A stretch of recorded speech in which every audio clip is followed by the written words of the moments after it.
At Khe Sanh and in other critical operations in Southeast Asia, free world forces have been aided by a knowledge of the enemy's location and movement. Much of this battlefield intelligence has been developed by the employment of an integrated detection surveillance system, which performs day and night under all weather conditions.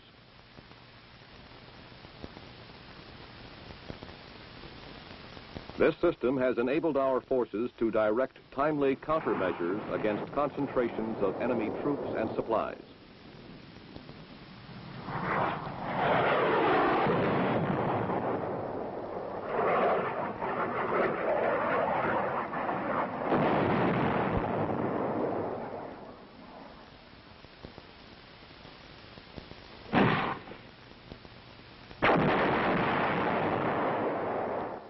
This surveillance system is based on the concept of utilizing an electronic sensing or eavesdropping device which can be monitored from a remote location.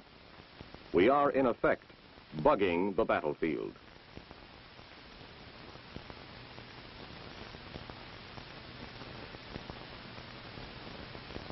The communist aggression against South Vietnam has been supported by an overland flow of men and supplies from North Vietnam by way of several infiltration routes. Hundreds of gasoline and diesel cargo trucks operate on a complex network of roads in communist-controlled areas. The dense jungle canopy overhead, the complex network of roads, trails, and footpaths, the constantly changing weather conditions, and the rugged terrain make the detection of this infiltrating traffic difficult. To assist in solving the problem of reducing infiltration of enemy personnel and supplies into South Vietnam, the Department of Defense initiated a program to develop an anti-infiltration system for gathering intelligence and by its use impeding these movements. It is based on implanting patterns of sensing devices which electronically detect earth vibrations or sounds caused by moving vehicles or troops. These sensors are monitored by ground troops and airborne personnel. In practice, both air and ground support often are used in the same military operations. But for the moment, let's consider the two means of support separately. First, the system when supported by air. This system is used primarily in inaccessible areas. As an enemy vehicle or troop detachment moves along a route which is under surveillance, ground vibrations or sounds activate one sensor after another.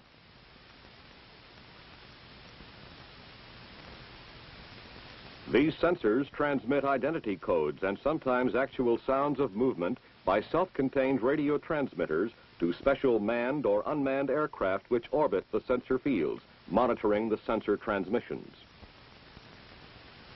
Automatic relay equipment aboard the aircraft relays the sensor signals to an infiltration surveillance center. There, center personnel analyze these activated sensors. Then, in correlation with other intelligence, determine the gross size and types of targets with the direction and rate of movement.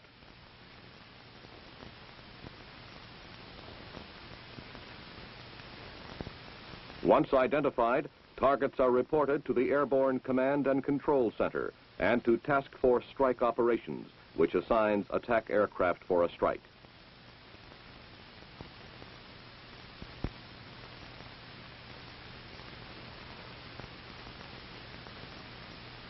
Strike reports are analyzed by the Infiltration Surveillance Center for effectiveness and for future planning. Another method of utilizing the system is by hand emplacing the sensors in areas accessible to ground troops.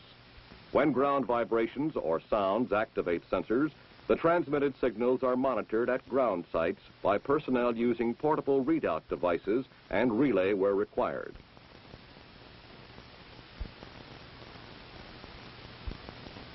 When targets are identified and their movements plotted, a request is made for fire support.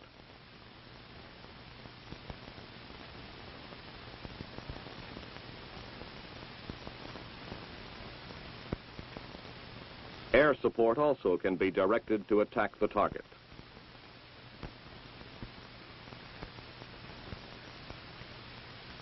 Let's look at several of the sensors which have been developed for this program. One type is the seismic sensor, which, when activated by ground vibrations caused by the passage of vehicles or personnel, transmits an identification code by radio waves to a monitor.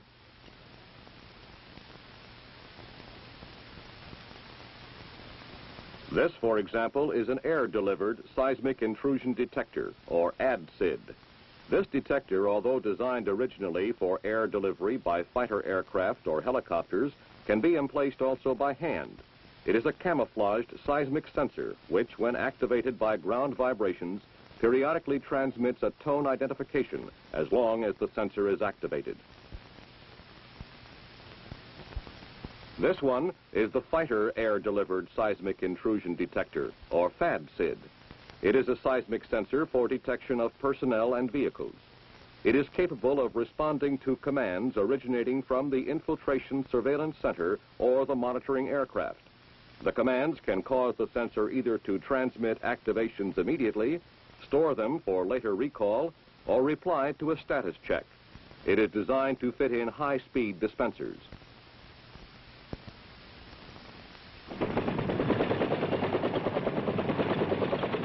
The Helicopter Seismic Intrusion Detector, or HELOCID, is helicopter deployed. It can be launched by a retro-firing dispenser or by hand, and when emplaced is capable of responding to commands similar to the FADSID.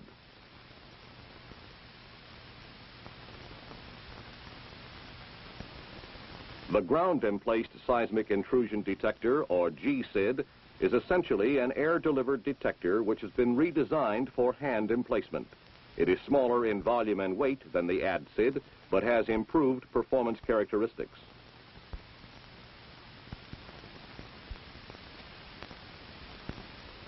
The ADSID components have also been redesigned for delivery by 81mm mortar. This is the mortar-delivered sensor, or MODS. Investigations are underway to develop the sensor to be delivered by light and medium artillery. Another example is the hand-emplaced seismic intrusion detector, or HANDSID. It contains an internal geophone to detect seismic activity. In addition, it has a connection to permit the use of external detectors. One such connector is this magnetic intrusion device, MAGID, designed to detect the passage of ferromagnetic material, such as a rifle or truck.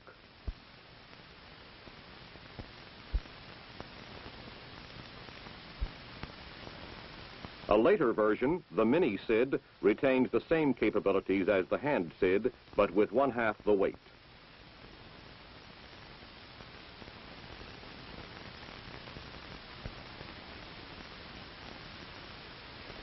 The other major type of sensor is the acoustic detector, which, when activated by sounds, not only transmits by radio an identification code, but also retransmits such sounds as the noise of passing vehicles and munitions detonating, and sometimes the actual voices of enemy soldiers talking nearby.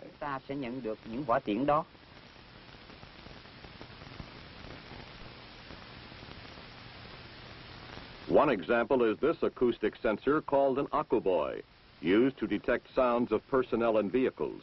It can be delivered by air or hand-emplaced. When air deployed, a camouflaged parachute guides the descent of the sensor.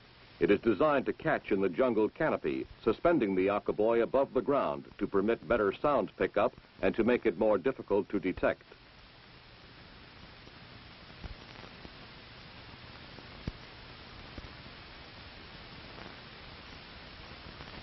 Another version is the Spike Boy. an acoustic sensor with a spiked nose permitting implant in the ground. These items can be hand or air emplaced. Other types of sensors incorporate combinations of sensing elements. The AquaSID is a seismic sensing device with optional acoustic listening on command. All sensors, which are not intended for recovery, have provisions for end-of-life and/or anti-tamper destruct packages to prevent recovery by the enemy. Specialized air-emplaced munitions, such as these small camouflaged mines, have been developed to provide protection for sensors. They inhibit personnel movement off trails, deter construction of new trails, and discourage searching for sensors. Additionally, some sensors are booby-trapped.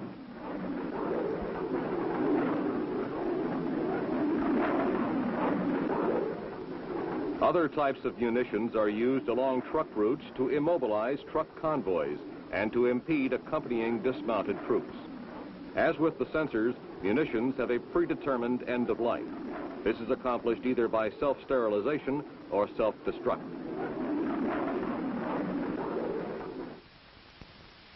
To produce useful intelligence, signals transmitted from sensors must be monitored and evaluated.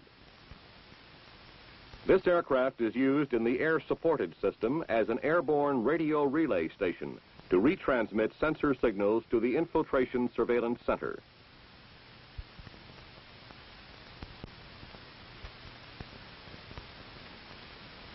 A supervisor's position has facilities for monitoring all channels on which sensor signals are being retransmitted.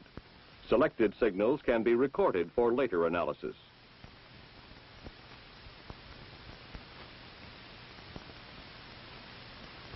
Four operator positions provide a backup capability to support the ground station, permitting operators on board the aircraft to monitor and analyze sensor information.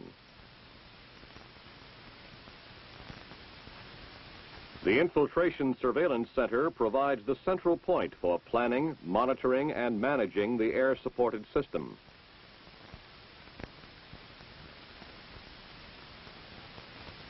Information is maintained here on the location and identification of all sensors and minefields. All sensor signals are directed to a digital data computer, which immediately prints out a report of sensor activations.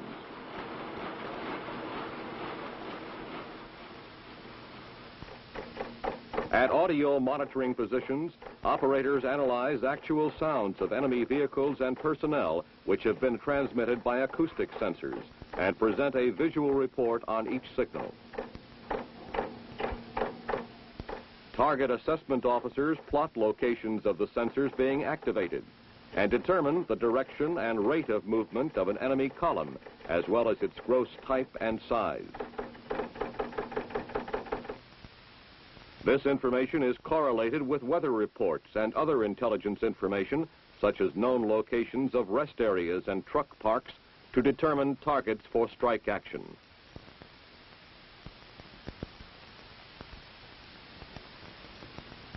When the surveillance system is ground supported, monitoring normally is much simpler.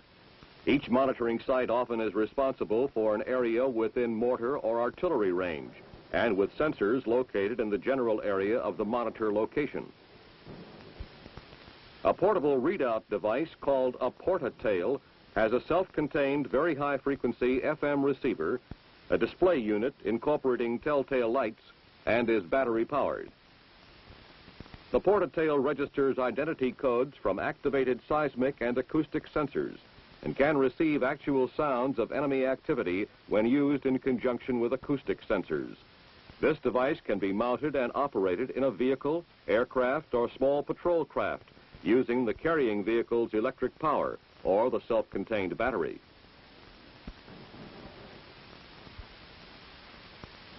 Let's see how both air and ground-supported systems are used in a typical situation. For air-supported operations, intelligence personnel at the Infiltration Surveillance Center keep a constant watch over enemy activity.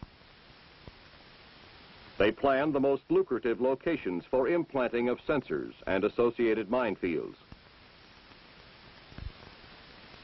When actual locations have been selected, a request for aerial emplacement is made. Aircraft take off to deliver the sensors to the selected locations.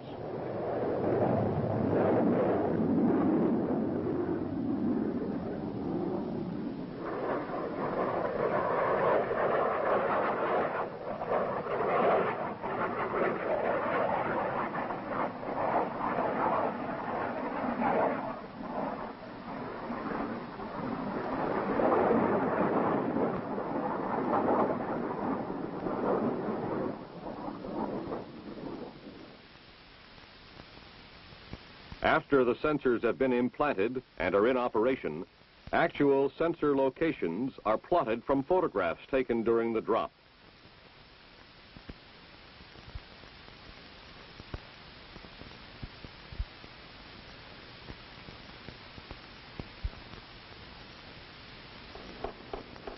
This information is fed into the digital data computer.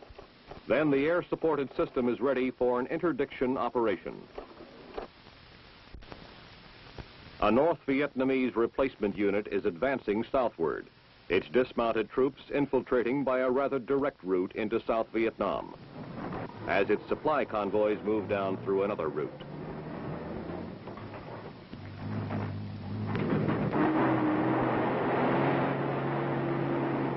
Activations from the convoy are picked up by the seismic sensors.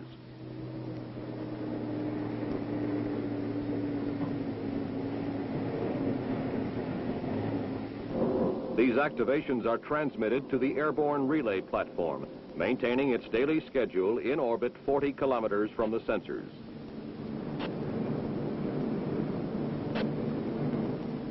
Other sensors are activated as the convoy proceeds en route.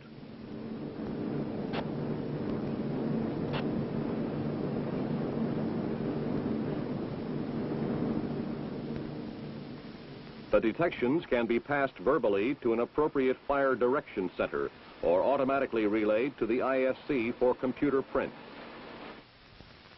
Every 5 minutes, the computer prints out an updated report.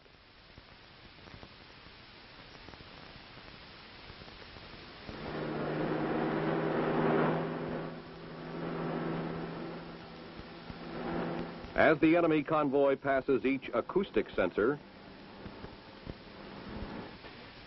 an audio operator analyzes the sounds of the truck engines to provide confirmation and supplementary information about the type and number of vehicles.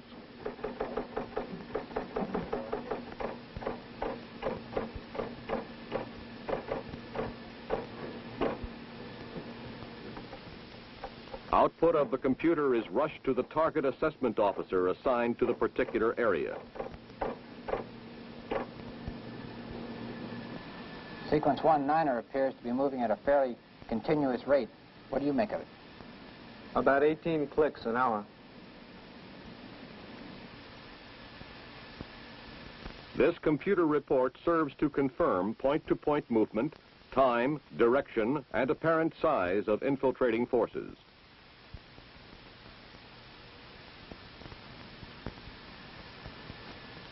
Target information is passed to operations. After consideration of weather, other air activities in the area of interest, availability of forward air controllers and strike aircraft, strike requests are forwarded to the Airborne Command and Control Center. Red Dog, this is Brown Bear. Request airstrike over area of sensors 20, 21, Whenever and practical, 22. targets are confirmed by visual observation by forward air controllers. Target confirmation is relayed to task force operations either direct or by communications relay through the Airborne Command and Control Center.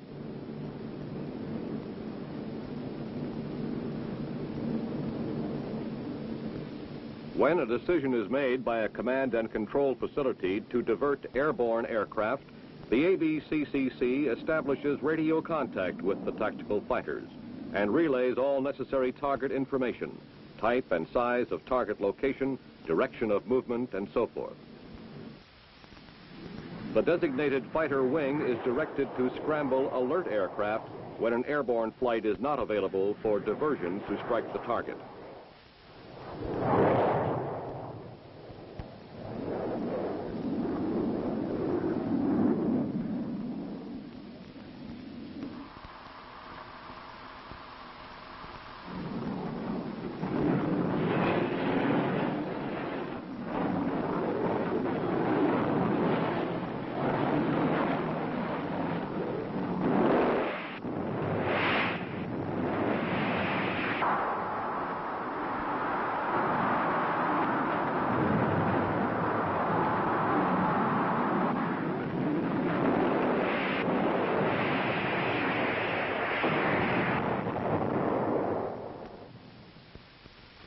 Strike reports are analyzed at the Infiltration Surveillance Center as part of a continuing evaluation of system effectiveness and to aid in future planning.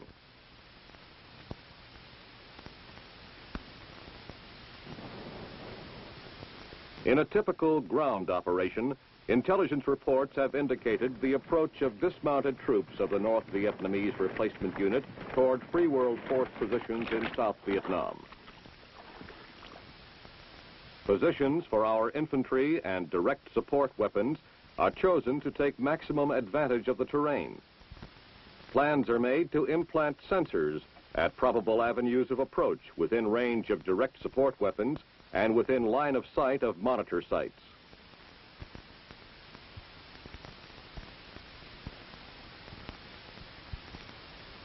Both seismic and acoustic sensors are emplaced by hand in the more accessible areas,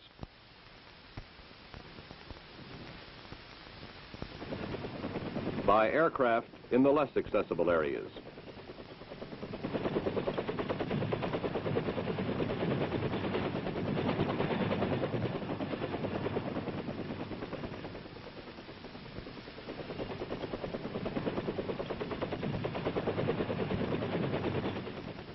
With the sensors emplaced according to plan and their locations accurately known, personnel at each ground monitor site can begin operations.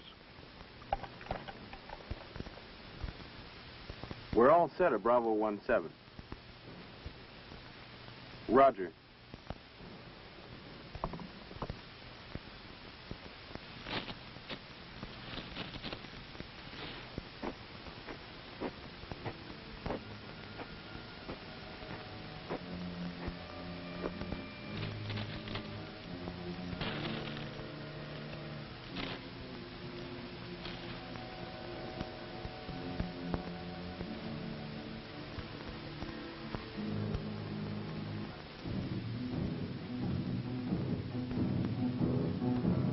Sensor 13 activated, sir. It's 0923 Zulu. Let's see if they stay on the trail.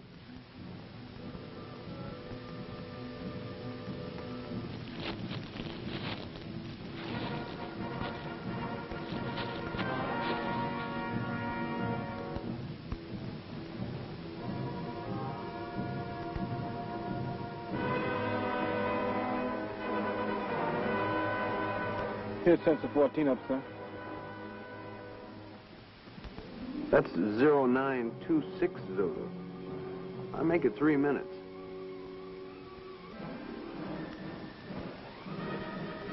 Tell me when you stop getting activations on 14. The officer determines, from the time elapsing between sensor activations, the pattern and speed of movement of the infiltrating troops. From the length of time which each sensor is activated, he estimates the probable number of troops.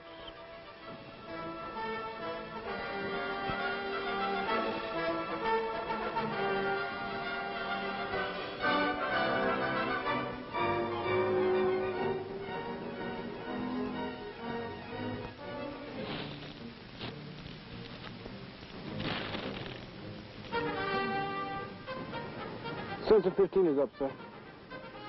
Right on schedule. They're maintaining their same rate and staying on the trail.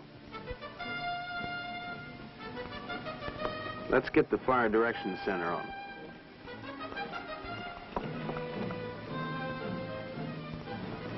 This is Bravo 17. I have a target identified. Charlie is moving southeast down the trail into our position. Request pre-planned fire at position Alpha Charlie on my mark. Stand by. Ready? Ready? Mark.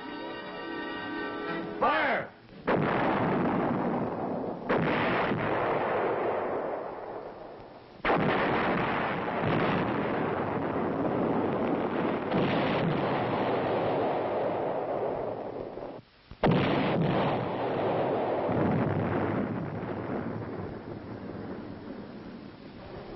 With the aid of sensors, Charlie's penetration has been detected and impeded. Aerial reconnaissance detects no further sign of enemy movement in the area. Sensors can be used in many ground applications: monitoring of landing zones, base perimeter defense, combat sweep operations, anti-ambush convoy protection, route surveillance, surveillance of enemy base camps, offensive ambushes, and targeting of enemy troop concentrations.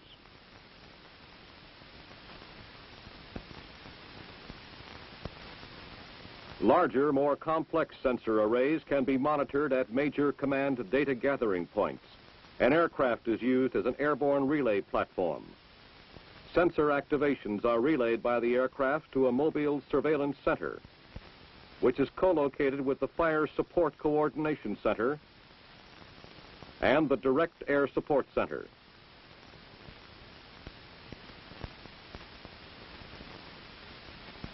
This mobile surveillance center provides timely information of sensor activations to the command data gathering point.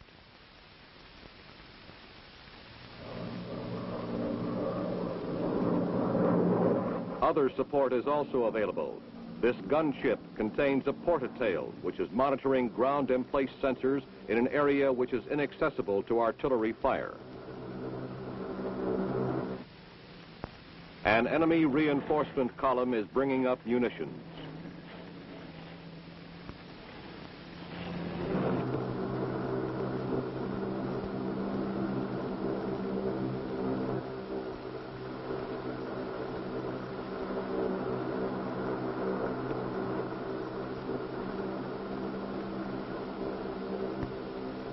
Navigator to pilot, you'll have a target on sensor 2-3 at 12 minutes past the hour.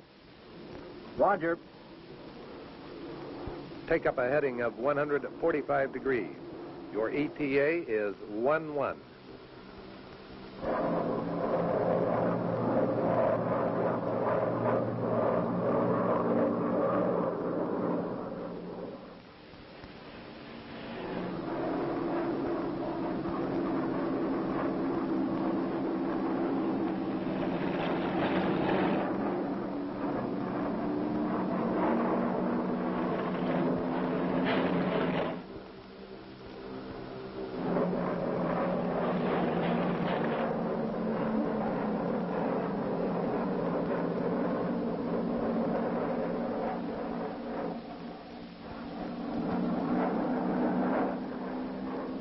Guns hot.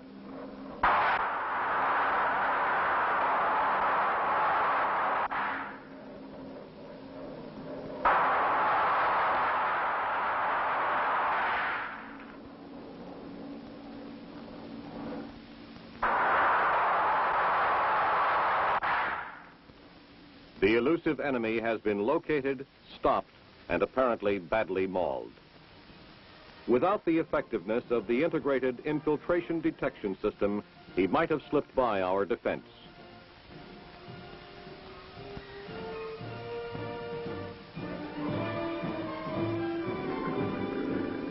This system is presently in use throughout Vietnam in riverine delta operations as a defense against waterborne interdiction and for protection of cities. Further, it has been evaluated for use in amphibious assaults, and presently is limited in its use only by the imagination of the user.